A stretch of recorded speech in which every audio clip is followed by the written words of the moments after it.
நம்ம நெல்லி ஃபேமிலி இருக்க அனைவருக்கும் வணக்கம். இன்றைக்கி நம்ம பார்க்க இருக்கும் டிஷ் நேம் பார்த்திங்கன்னா பாப்புலர் பெப்பர் கார்லிக் சிக்கன். அது செய்கிறது எப்படின்னு வாங்க பார்க்கலாம். அதுக்கு தேவையான பொருட்கள் பார்க்கலாம். ஃபஸ்ட்டு பார்த்திங்கன்னா ஜீரகம், பெருஞ்சீரகம், மிளகு, மல்லித்தூள், தயிர், பார்த்திங்கன்னா இஞ்சி பூண்டு பேஸ்ட்டு, மிளகாத்தூள், சால்ட்டு, சிக்கன். இது 3/4 கிலோ சிக்கன் எடுத்துருக்கோம். பச்சை மிளகாய், கருவேப்பிலை, கொத்தமல்லி, சின்ன வெங்காயம் பாருங்கள், அது கொஞ்சம் ஒரு 200 கிராம், லெமன், பூண்டு, தக்காளி. இது தேவையான பொருட்கள். இன்னும் பார்த்திங்கன்னா பெரிய வெங்காயம் போடலாம், இருந்தாலும் சின்ன வெங்காயம் போடுறப்போ நல்லா டேஸ்ட் இன்னும் கூடுதலாக கிடைக்கும். அதனால தான் சின்ன வெங்காயம் எடுத்துக்கிட்டோம். சின்ன வெங்காயம் இல்லாட்டினா பெருங்காயம் எடுத்துக்கலாம். இப்போ அதுக்கு எப்படி நம்ம செய்து பார்க்கலாம். அதான் ஒரு வடை சட்டியை வச்சு அதில் நம்ம வதக்கிறதுக்கு தேவையான அளவு ஆயில் எடுத்துக்கிட்டோம். சட்டி காயட்டும்.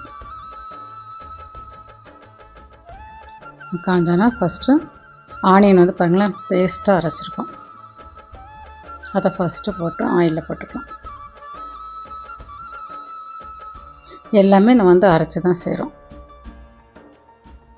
அதை அப்படியே நல்லா வதக்கி விட்டுக்கலாம். அதே மாதிரி தக்காளி இருந்துச்சு பாருங்கள், தக்காளியை நம்ம பேஸ்ட்டாக அரைச்சிக்கிட்டோம். இது நல்லா ஆனியன் நல்லா வதங்கிட்டு ஒரு கண்ணாடி பதத்துக்கு வரும் பாருங்கள். நல்லா கலர் சேஞ்ச் ஆகிடுச்சு பாருங்களேன், பிங்க் கலரில் இருக்கு பாருங்கள். இந்த பதத்துக்கு வந்ததுக்கு பின்னாடி தான் நம்ம தக்காளி ஊற்றணும். அதில் தக்காளி பேஸ்ட்டு அடுத்து தக்காளி நம்ம அரைச்சி வச்சுருக்கோம் பாருங்கள், இதை அப்படியே ஊற்றிக்கலாம். இது அப்படியே கொஞ்சம் வதக்கி விட்டுக்கலாம். நல்லா ஆனியனும் தக்காளி ரெண்டும் மிக்ஸ் ஆகட்டும். இப்போ இஞ்சி பூண்டு பேஸ்ட்டு 2 ஸ்பூன் நம்ம போட்டுக்கலாம். நம்ம இதுலேயும் இஞ்சி பூண்டு பேஸ்ட் தனியாக இருக்குது, பூண்டு தனியாக போடணும். இப்போ இதில் நம்ம இஞ்சி பூண்டு பேஸ்ட் சேர்த்து நம்ம அரைச்சி வச்சுருக்கோம். இதை அப்படியே வதக்கி விட்டுக்கலாம்.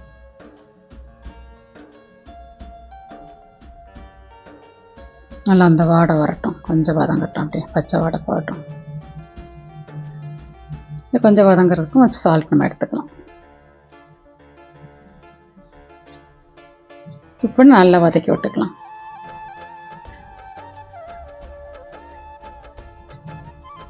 நல்லா சுத்துக்கு நல்லா எல்லாம் அப்படியே ஈவனாக மிக்ஸ் ஆகணும். அப்படியே நல்லா வதங்கிச்சு. இதில் நம்ம 1 ஸ்பூன் மிளகாத்தூள், இப்போ பார்த்திங்கன்னா 2 ஸ்பூன் மல்லித்தூள். அதை அப்படியே கிண்டி விட்டுக்கலாம்.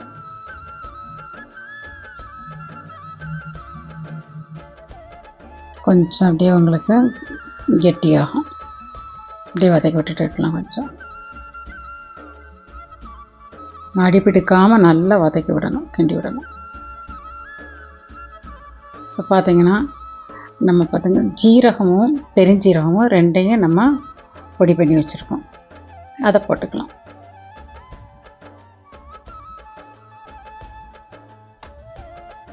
அவ்வளோதான், அதை போட்டு அப்படியே நம்ம கிண்டி விட்டுக்கலாம். இது பார்த்திங்கன்னா நம்ம எப்பயும் பண்ணுற பெப்பர் சிக்கனை காட்டில் ரொம்ப இது சுவை ரொம்ப டேஸ்ட் அதிகமாக இருக்கும். எல்லாமே மிக்ஸ் பண்ணியிருக்கோம். எல்லாமே உடலுக்கு நல்ல ஜீரகம், மிளகு, பெருஞ்சீரகம்.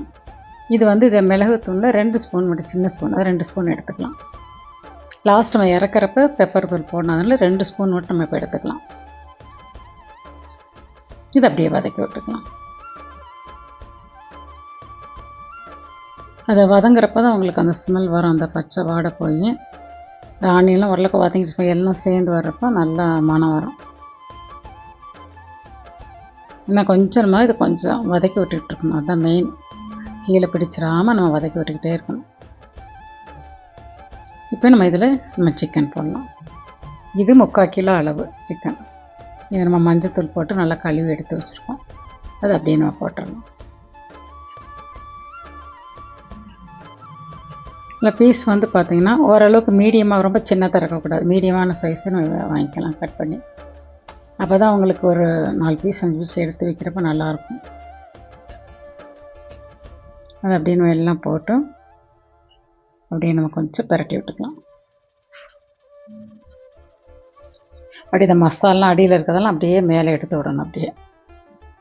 அப்படியே அந்த சிக்கனோட அப்படியே நல்லா ஒன்று சேரணும். நான் அடியில் நிற்கும் பாருங்கள், அப்படியே விட்டுட்டோம்னா பிடிச்சிக்கும். அதனால் நல்லா பரட்டி விட்டுக்கலாம். பாருங்கள், இப்போ எல்லா பக்கம் சிக்கனில் பட்டுருச்சு பாருங்கள். இப்போ நம்ம கொஞ்சம் உப்பு, ஆல்ரெடி நம்ம ஆனியன் வதக்கிறப்ப போட்டோம். இப்போ கொஞ்சம் உப்பு கம்மியாக போட்டால் போதும். ஆல்ரெடி நம்ம போட்டிருக்கோம் பாருங்கள். அப்படியே நல்லா வதக்கி விட்டுக்கலாம்.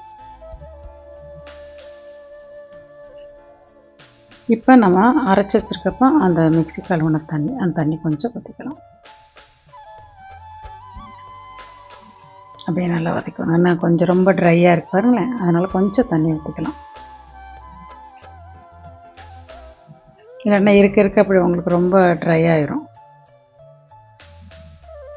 நல்லா வதங்கட்டும். நல்லா ஒரு 5 நிமிஷம் வேகட்டும். இப்போ நம்ம பார்க்கலாம். பாருங்கன்னா ஆல்ரெடி சிக்கனில் தண்ணி இருக்குது பாருங்கள், அது தண்ணி விட்டு வேகும். நம்ம கொஞ்சம் தான் ஊற்றணும் பாருங்கள். இப்போ தண்ணி கொஞ்சம் எக்ஸ்ட்ராவாக இருக்கு பாருங்கள். அந்த சிக்கனில் இருக்க தண்ணியெல்லாம் அப்படியே இறங்கும். அப்படியே நம்ம பிரட்டி விட்டுக்கலாம்.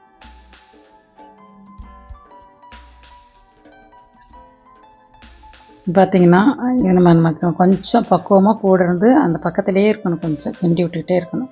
பாருங்கள், பூண்டு இது வந்து முழுசாக கட் பண்ணலை, அப்படியே முழுசாக அப்படி சின்ன சின்ன பூண்டாக இருக்கணும். அப்படியே முழுசாகவே அப்படியே நம்ம போடுறோம். பூண்டு எல்லா பக்கமும் வர்ற மாதிரி நான் வேகணும் பாருங்களேன். நல்லா உள்ளுக்குள்ளே தள்ளி விட்டு சிக்கன் நல்லா பிரட்டி விடலாம். பூண்டு வந்து வேகணும் பாருங்களேன். இது நல்லா சளி பிடிச்சிருந்தா ரொம்ப நல்லது. இந்த பெப்பர் சிக்கன் கார்லிக்கும் உங்களுக்கு பார்த்திங்கன்னா பெப்பர் இருக்குன்னா ரொம்ப நல்லது. தடமும் பிடிச்சிருந்தாலும் சரி, உடம்பு வலி எது இருந்தாலும் நல்லாயிருக்கும், நல்லா கேட்கும். அப்படியே பிரட்டி விடணும் பாருங்கள்.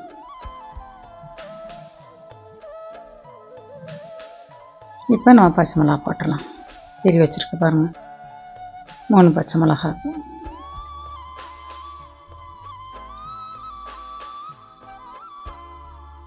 அப்படியே கிண்டிட்டுருக்கோம். இப்போ பாருங்கள், கருவேப்பிலை அப்படியே நம்ம அப்படியே தூவி விட்டுக்கலாம். அப்படியே எல்லாம் உள்ளுக்குள்ளே போட்ட கருவேப்பிலை உள்ளுக்குலாம் நம்ம போகிறப்ப தான் அது நல்லா வேகிறப்ப அந்த சாறு வரும் அதிலேருந்து, இலையிலேருந்து. அப்படியே நல்லா கிண்டி விட்டுக்கலாம் பாருங்களேன்.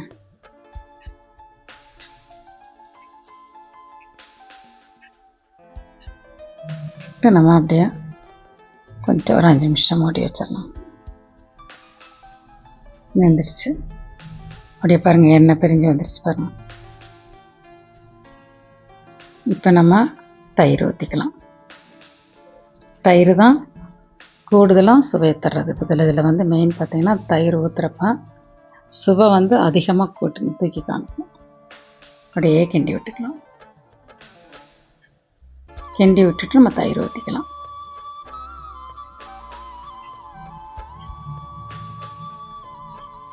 அதில் ஒரு 2 ஸ்பூன் நம்ம 2 சின்ன கரண்டி 2 கரண்டி நம்ம ஊற்றிக்கலாம்.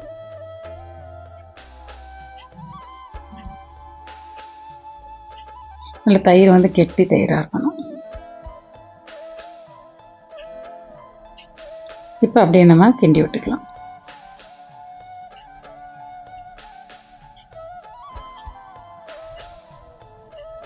அப்படியே எல்லா பக்கமும் தயிர் பரவட்டும். எல்லா பக்கமும் நான் போகிற மாதிரி கிண்டி விட்டுக்கலாம்.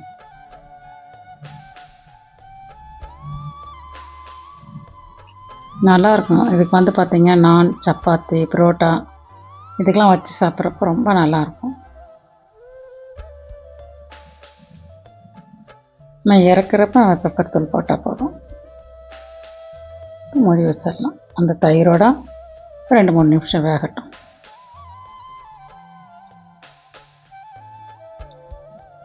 போதும், அதிக நேரம் வேக வேண்டாம். ஒரு 3 நிமிஷம், அதிகபட்சம் 5 நிமிஷத்துக்குள்ளே இருந்தால் போதும்.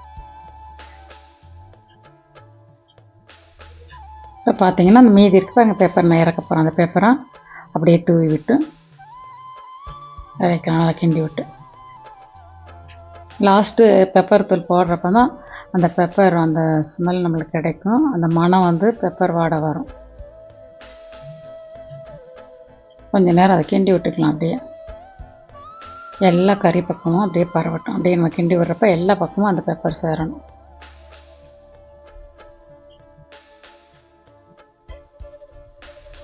நம்ம பொடி எல்லாமே பொடி சேர்க்குறோமா, அதனால் நம்ம அப்பப்போ கிண்டி விட்டுக்கிட்டே இருக்கணும். எல்லா பெப்பர் தூளையும் போட்டுடலாம் எல்லாம்.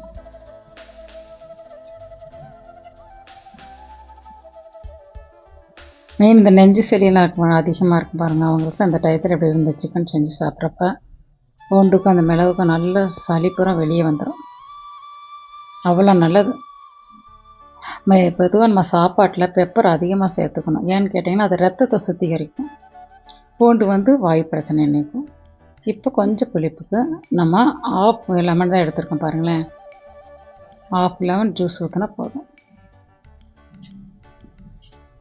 அதிகமாக ஊற்றிடக்கூடாது, ஏன்னா கொஞ்சம் நம்ம தக்காளி போட்டிருக்கோம், அதனால் ஆஃப் லெமன் போதும்.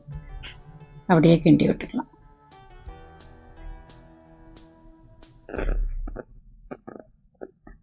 அந்த லெமன் அந்த ஃப்ளேவர் ரொம்ப நல்லாயிருக்கும்.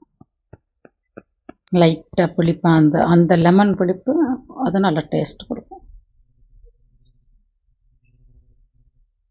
அப்படியே நல்லா கிண்டி விட்டாச்சு பாருங்கள். Popular pepper garlic chicken ready. இதை நீங்கள் செஞ்சு பாருங்கள், டேஸ்ட் எப்படி இருக்குன்னு சொல்லுங்கள்.